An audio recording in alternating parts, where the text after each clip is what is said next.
So I've brought MotoGiant up to Mark Twain's cabin in 1862. This is where he wrote the book, The Jumping Frog of Calaveras County, after hanging out in Angels Camp. And the miners would, they'd catch a few frogs and they would bet on anything, you know. So they would bet on whose frog would jump the farthest.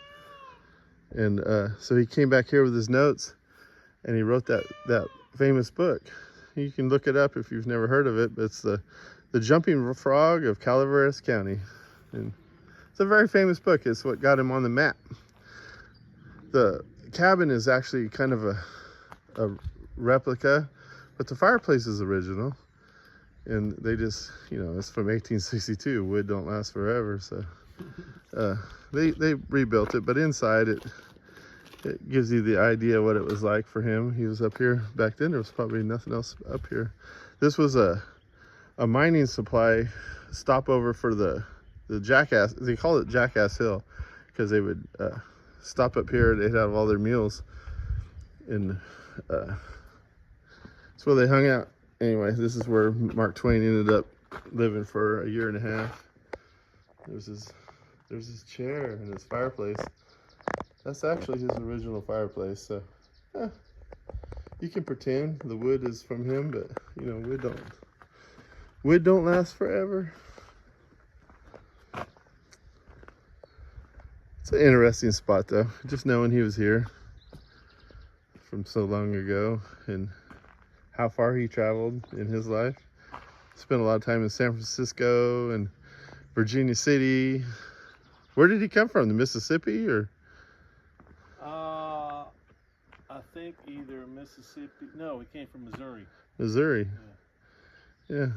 Anyway, he found his way up here. Place. He had some big houses all over the country, from what I remember. Yeah, this is a stark beginning for him, I guess. This was his first real famous book, I guess.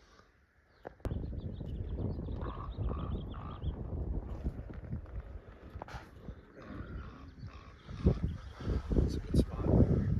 So, who is MotoGiant? MotoGiant. He's a mystery wrapped in a riddle, surrounded by an enigma. Oh yeah. Yeah, like that. What got you started in being a MotoGiant? Well, I've been making videos since the 80s, back before anybody else had a camera, and I had one of the first video cameras. So I've been making videos for a long time, and then I started taking pictures when I first started riding, sharing, trying to get everybody motivated to get out and ride their motorcycles, because most everybody that I knew that had motorcycles never rode them. And I was really frustrated with that, so I started trying to tease my friends into riding, going, hey look, we're at the lake today. We rode to the lake. What did you do? Oh, you sat and watched TV and didn't ride your motorcycle. So yeah, I started out with pictures, and then I started, because videos were easy, and that was about the same time as YouTube and all those other big things came. It was like, oh, I can park my videos in there and share them with my friends, and that's kind of how I started. Yeah, it was basically just poking my friends, going, hey, you should come ride. When did you start camping on your bike? Ooh, that was much later. Started off in the school buses and stuff. Huh? Yeah, so yeah, my first motorcycle camping experience was probably off of a dual sport back in, I don't know, 2008 or 9. And I really enjoyed it. I just hated camping on the ground, so everything clicked and changed when I figured out I didn't have to have a flat, grassy spot to camp. And then I could camp anywhere if I just had a couple of trees, so yeah. How come you didn't ride Harleys? Harleys were just never a thing with me. They were big, loud, slow. They wouldn't go. I had a little Japanese cruiser for a few years, and that was a big pig too. So it never really appealed to me. I like the style.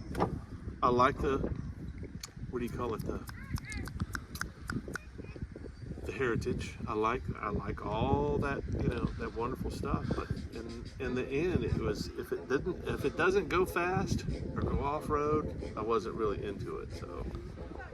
And yeah, I had lots of friends that rode Harleys, and I've ridden lots of Harleys. It's just It's just never been an appeal to me. So you can make partner. I tried to explain that to Carl too, but he doesn't understand. Some fishing down here going on. So they closed the lake for boats right now because of some golden mussel, but it's actually made the lake phenomenal fishing. So what makes you want to just jump on your bike and head across country?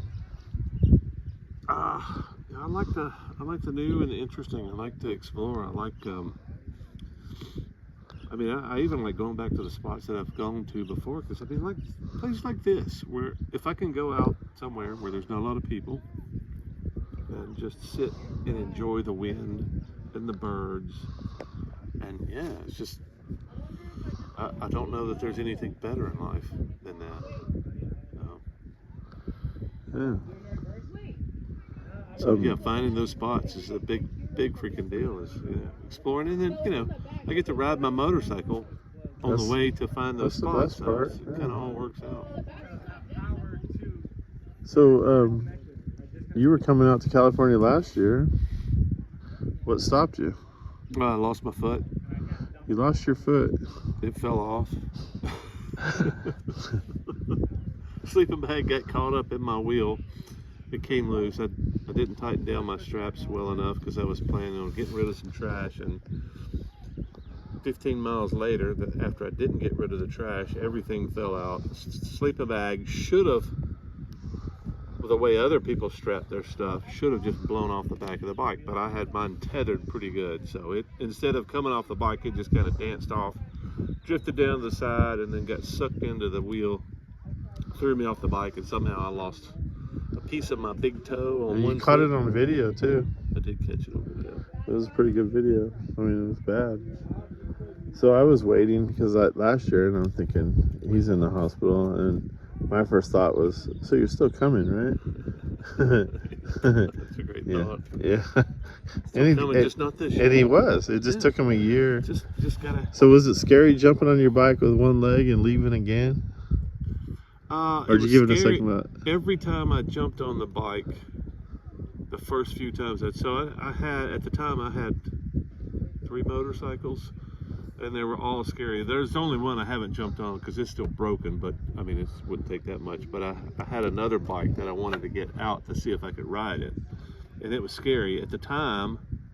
Yeah, at the time I still hadn't gotten my new leg. I'd just gotten a little prosthetic, strap-on prosthetic. Check that one out. Yeah. A little knee cast, and I got out there and rode that one around to the front yard. And then was there ever a doubt that you were going to ride again? I don't think I ever had a real doubt. I mean, I knew that there was going to be real challenges. So the challenges were I knew if I could overcome the challenges, putting my foot back on the peg, operating a brake, things like that. If I could overcome the challenges, I knew I'd ride again. But yeah, there was a little bit of doubt with, how bad my leg was, and I'm a giant, so everyth's different for giants. You know that. He's the same height as me. If anybody knows me, I'm pretty damn tall. Yeah, but yeah, he's a 300-pound giant. The ergonomics on bikes are different. You say you're 6'6". I think you're taller. Because I think I'm 6'8", and we're the same height. Well, I think I'm a fashion model, but that don't make it so. So, what was the biggest hurdle of jumping on your bike with one leg? Biggest hurdle? Yeah. Stopping. Well, stopping and starting. It still is. It's still the biggest. That's the hardest thing I do. Stopping and starting. So, picking my leg up off the ground, putting it.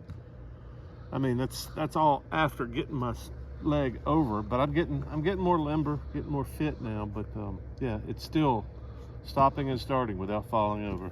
So you don't think you take it for granted if you have 2 legs. But so you modified your bike, right? Modified my bike. A couple of things that I did was added a thumb brake. Since I can't use my ankle, I have no ankle. It's just a foot attached to my leg, and it bends, but I can't push it down. So I have no foot brake anymore. So now I have a thumb brake. He rode from Alabama like that. There's this bike over there. He's modified it a little bit. Also moved the foot peg out a little bit because this thing bashes on the side of the motorcycle, so I can't really put my foot on the foot peg properly. So I had to move the foot peg out.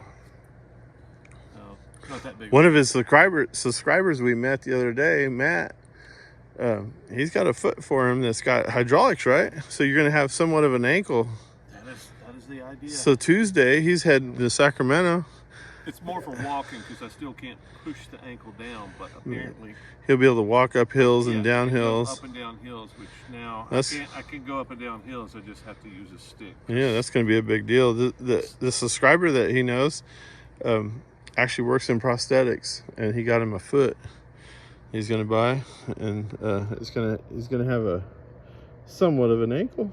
We'll see, hopefully. Yeah, that's going to be a game changer. Before we go to Yosemite, you're going to be on a new foot. Yeah, that's going to be fun. Hopefully it works. Yeah, I hope so. You going to bring your old one?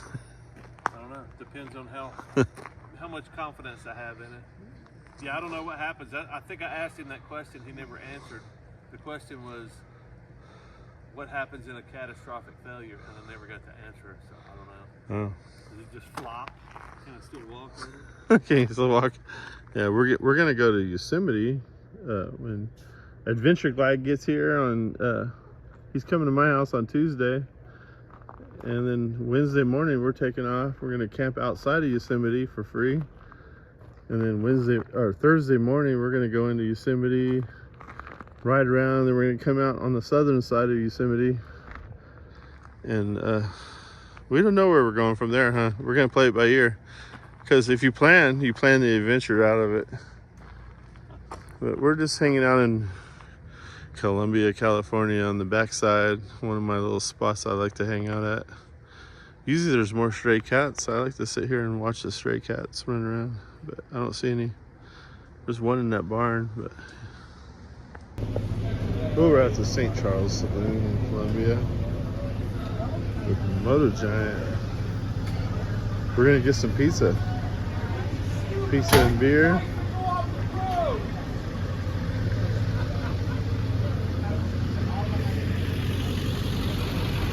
Oh man, it must be rush hour.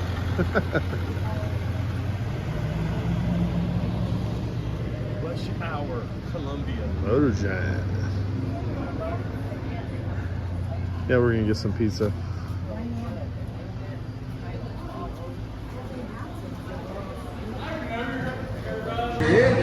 MotoGiant picking up another subscriber. 2 in one night.